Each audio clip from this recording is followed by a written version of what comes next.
Hi, my name is Susan Schreier Davis. I've been teaching voice and piano for about 20 years now. Graduated from Vanderbilt University's Blair School of Music in 1991. Had planned to go off and get my master's and do more performance, but I ended up marrying this wonderful artist who had a brain tumor, and in a few years later left me with some sweet small boys to raise on my own. And as they grew older, stationing myself at home in the afternoons to teach voice and piano became the easiest way to stay mom and a little employed.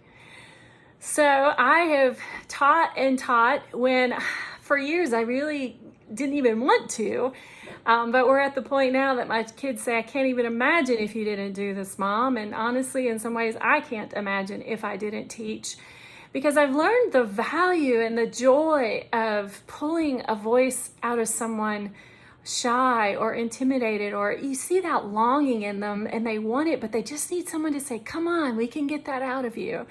One of my favorite memories is a student named Megan who really hadn't had many opportunities to perform and use her voice, but wanted to. And, she cried and cried before her first recital, but then eventually got into college and is doing theater in college and just doing extremely well. And it just took somebody saying, I believe in you and I see you and you have a voice to use. We all have a voice, and it's very important, especially in this day and age, that we know how to use it, not just from a thinking standpoint, but literally from a physiological standpoint. Learning to speak without a gravel sound or without an airy sound, to use our voices effectively in speaking translates right into singing.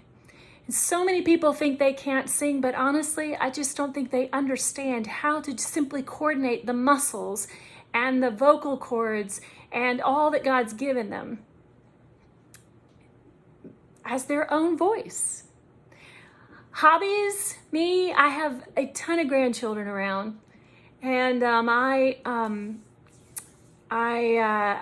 recently made a CD of kids music called Butterfly Day. It was a new direction for me, but I had enjoyed making up songs for my 2-year-old grandson Elijah, and my daughter-in-law said, record them so you can see my newest adventure CD that most of my voice students actually sang on. Large and small were willing to sing on this album, which I loved.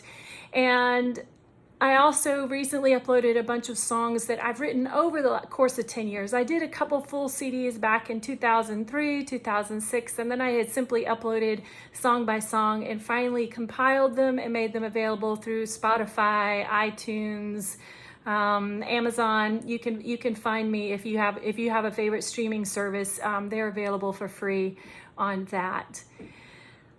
Outside of music, I battle a neuromuscular illness, which I think adds a unique perspective when it comes to even just using my mouth, my jaw.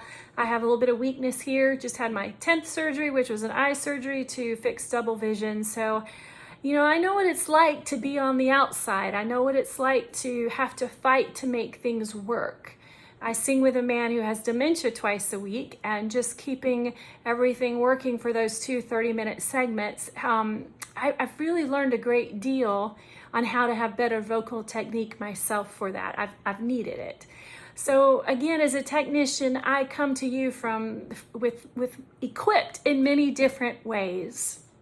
Number one, I just enjoy my students. I enjoy helping someone else find their connection to music, to their own voice.